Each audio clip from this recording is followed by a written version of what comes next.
Donald Trump just endured the most catastrophic loss of both his presidencies. And as much as he wants the shutdown to be a win for him, it really wasn't. Y'all, he been taking L after L after L. This is a massive win for the American people and a massive win for the Epstein victims. So now I'm going to unpack the absolutely crushing loss Donald Trump received yesterday. Plus, we talking about Donald Trump and his alleged love of Bubba. Y'all, don't let me find out Donald Trump invented sneaky links. So before we begin, please hit the subscribe button and bell so you'll be the first to know when we post. This is Pragmotiv News, and I'm Cam.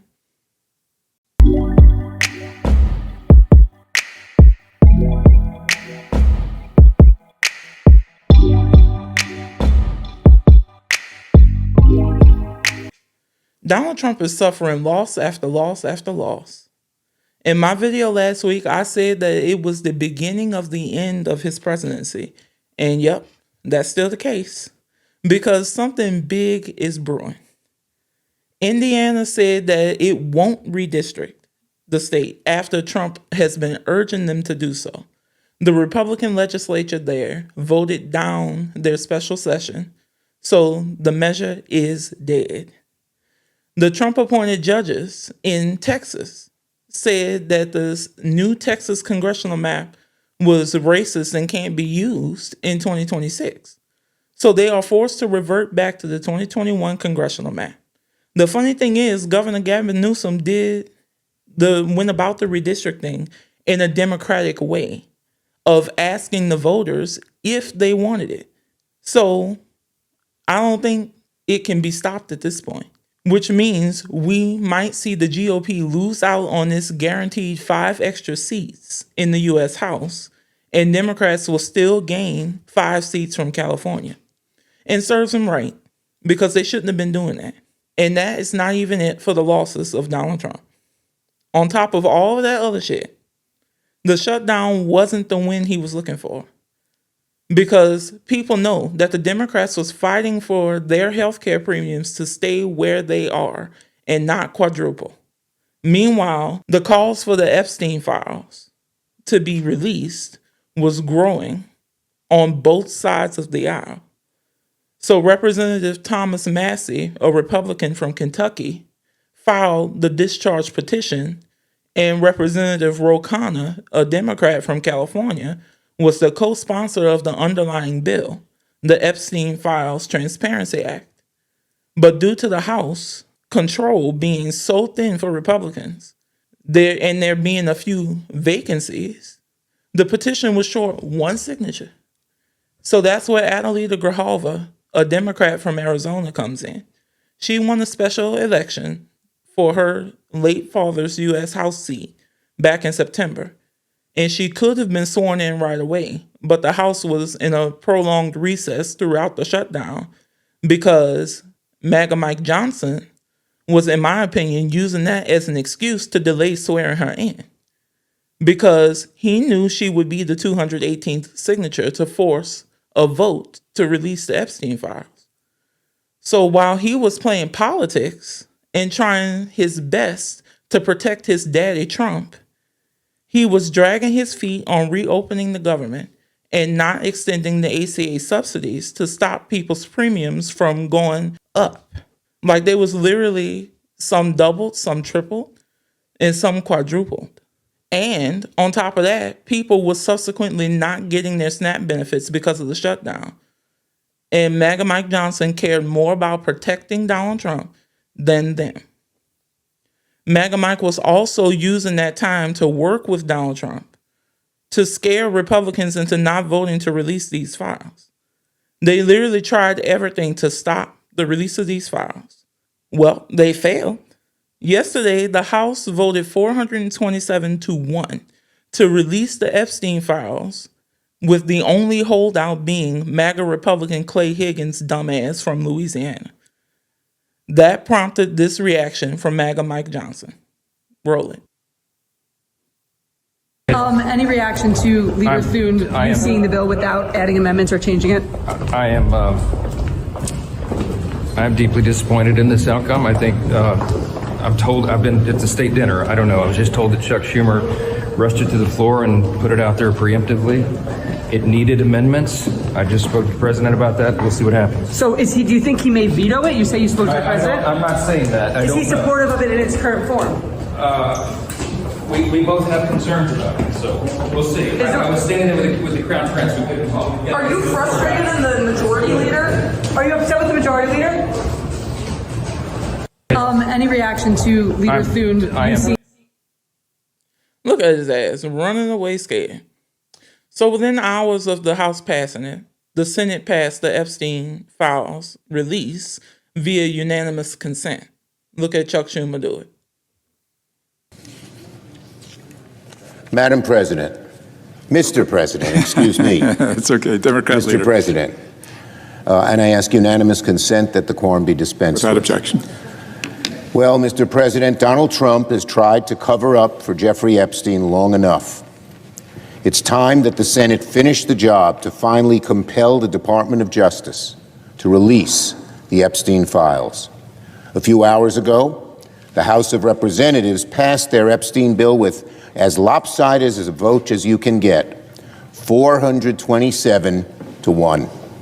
It's now the Senate's turn. In a few moments, I will ask unanimous consent for the Senate to pass the Epstein bill as soon as it comes over from the House.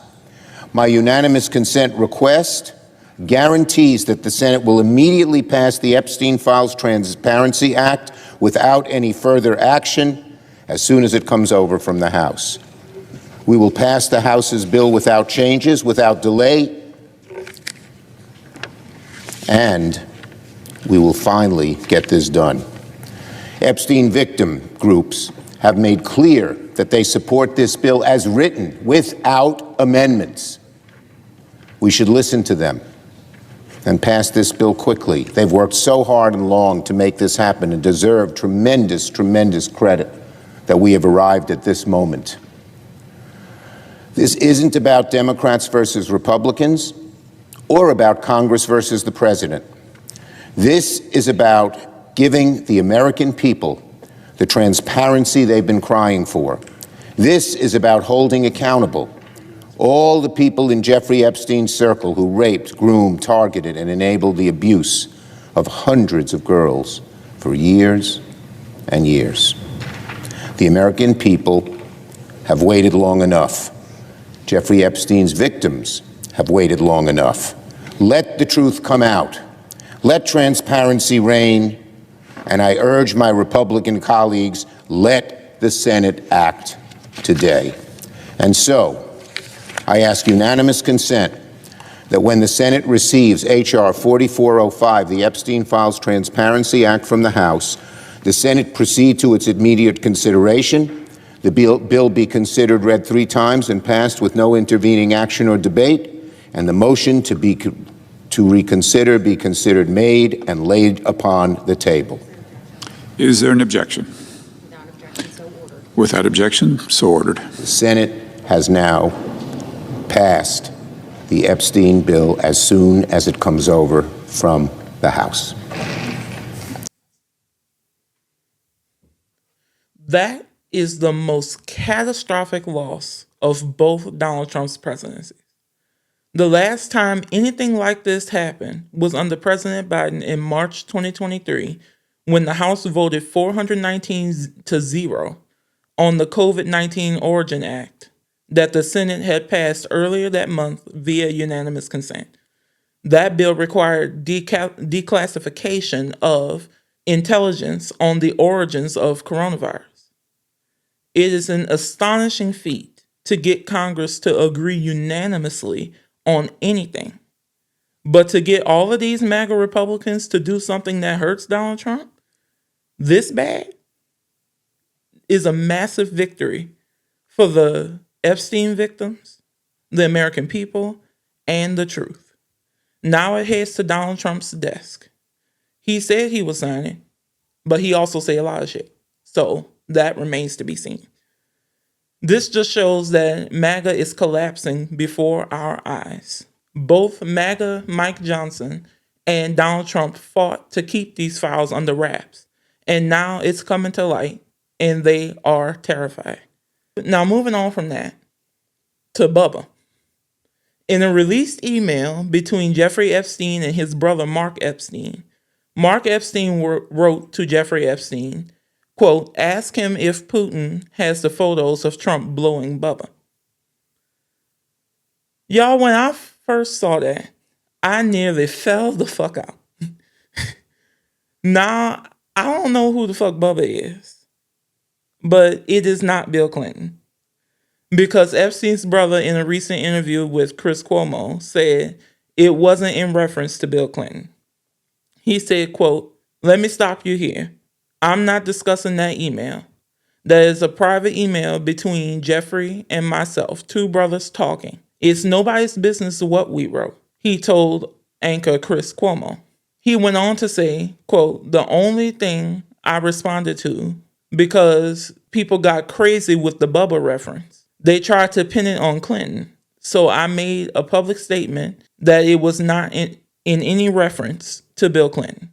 I like Bill Clinton, he continued. I was sorry for him that he had to go through that. But the email had nothing to do with Clinton, and that's my last word on that email. I know Bill Clinton didn't appreciate everybody playing on his name like that. We don't know who Bubba is. But Trump's potential entanglement with him, whoever it is, would explain this. I do it? I'm going to do it.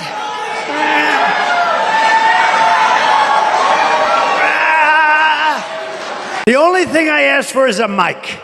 You don't have to give me, I don't even need a stage. I don't give a damn. Give me a good mic. And I went through 2 of these today. And it knocks the hell out of your throat. But so far I'm doing okay, right? Okay. Is that better? Yeah. And did you notice I came in today, I said, and this is after 4 of these things. I mean, in all fairness, I'm a human being, right? I come in, Debatable. and here's the problem. I said, oh man, it's too low. I said, it's too low. So I had to go.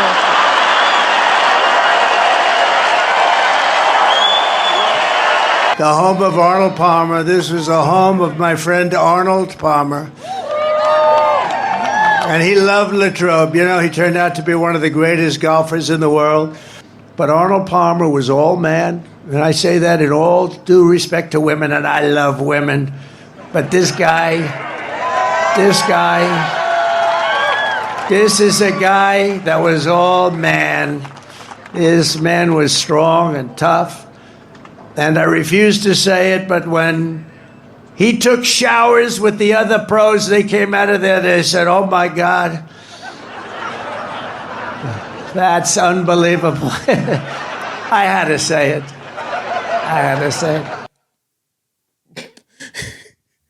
Sound like he describing something he liked. So I got a question.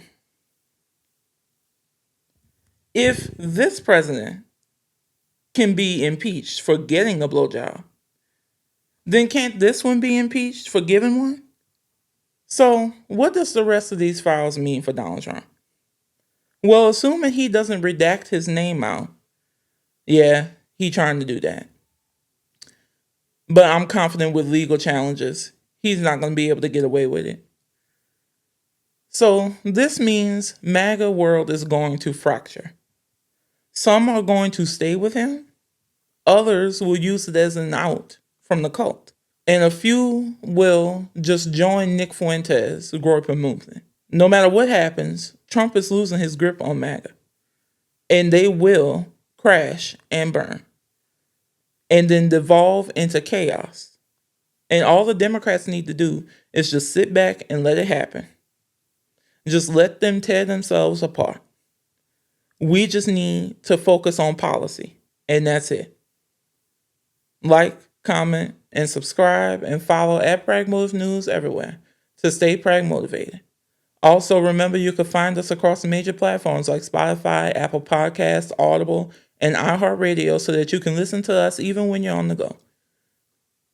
Also, please take a moment to share the video with your family and friends. It really helps us out. And until next time, peace.